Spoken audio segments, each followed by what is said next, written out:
आज हम बात करेंगे जीन पियाजे की कॉग्निटिव डेवलपमेंट थ्योरी।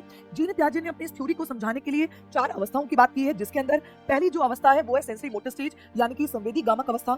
इस अवस्था में जो बच्चा होता है वो अपने सेंसेस के थ्रू यानी कि अपने संवेदी इंद्रियों के थ्रू जानता है, जैसे कि बच्चा रोता है, हंसता है और अंगूठा चूसता है। इसके अंदर ये बच्चे के अंदर जब बच्चा 9 से 10 महीने का होता है तो उसके अंदर ऑब्जेक्ट परमानेंसी यानी कि वस्तु के स्थायित्व का गुण, ऑब्जेक्ट के परमानेंट का गुण आ जाता है।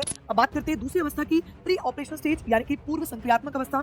इस अवस्था में जो बच्चा होता है वो सिंबॉलिक थिंकिंग यानी कि प्रतीकात्मक चिंतन करता है। बच्चे के सामने कोई चीज नहीं होती, जैसे कि बच्चे के सामने साइकिल नहीं है, तब भी साइकिल का जो सिंबल है, जो उसकी इमेज है, वो बच्चे के माइंड में बन जाती है। इसी स्टेज में दूसरी क्वालिटी एनिमिज्म यानी कि जीववाद का गुण आता है, जिसके अंदर जो बच्चा है वो निर्जीवों में भी सजीव के गुण देखने लगता है।